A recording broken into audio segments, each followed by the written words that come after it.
पाहुन अरे बनौला नहीं चित चोराबा पाहुन बनौला नहीं आहे बनौलन बनौलन बनौला नहीं आहे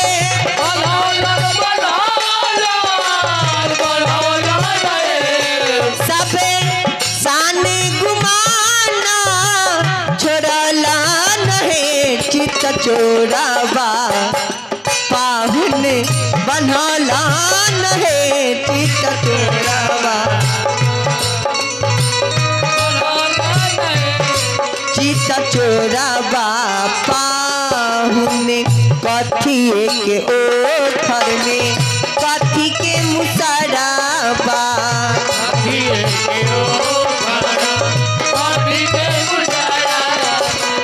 कए छोटा धनमा छोड़ला नहीं आहे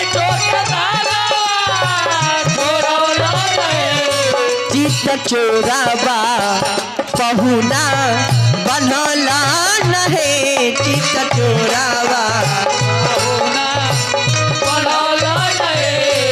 चित चोराबा पाहुन सोने के ओखर में मानी के मुसराबा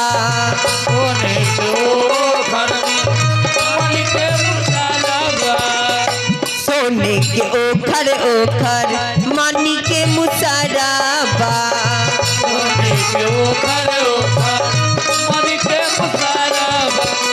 लाली लाली धनमा टूटला नहीं आहे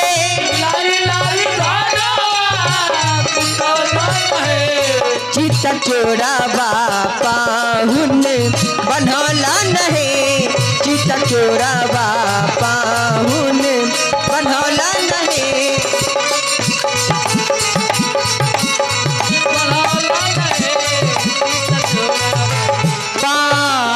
पाहुन कि धान कुटा हो दुल्हा धान कुटा हो धान कुटा हो दुल्हा धान कुटा हो अपना मैया के ओखरी में धान कुटा हो अपना बहिनी के ओखरी में धान कुटा हो धान कुटा हो बरतिया धान कुटा हो अपना ददिया के ओखरी में धान कुटा हो अपना बहिनी के ओखरी में धान कुटा हो कुट छियै है मीठा कुट छियै कुट छियै है मीठा कुट छियै है तारा बहिनी के ओखरी में कुट छियै हमर मुसर हेरा गेल खोज छियै है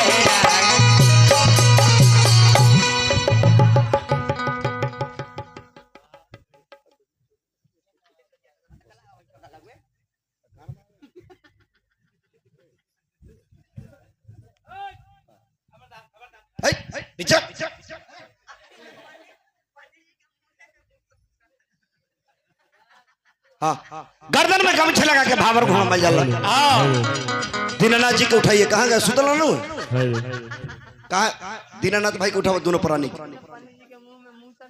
चला ना घर कला था तेल वाला डेली डेली कहाँ सो डेली डेली एनर्जी कम ले जाता है रात भर गावा फिर चलो गर्दन भावर घुमाबो अरे गर्दन में लटकल चादर हो आगे आगे सिया भाई ए मंडप के कैले परिक्रम हो आगे आगे सिया हाँ मंडप के कैले परिक्रमा हो आगे आगे सिया भाई गर्दन में लटकल चादर हो आगे आगे सिया भाई बिछावा बुलाइए दीनानाथ जी दोनों प्राणी को भेजाइए, कन्यादान होगा।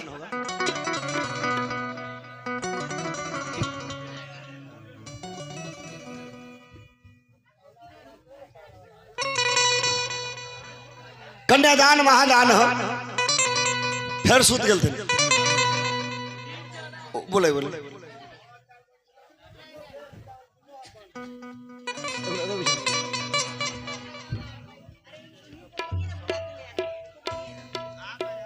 आ गए है ना दीनानाथ जी। मैडम को बुलाऊ ना। रातहू वाला जग में गए थे ना समस्तीपुर, तो बेचारा उनकर मौगी भरा जगले मर्दा और रात भर उगाई। अब हिया और रात भर दीनानाथ जगले हैं, इनकर मेहरारू रात भर झगाइते डेली कुछ ना कुछ उल्टा हो जाए। हाँ एने से बैठो, एने से बैठो।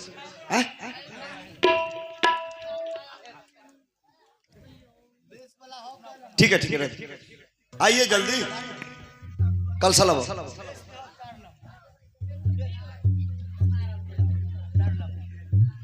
कन्यादान महादान हो।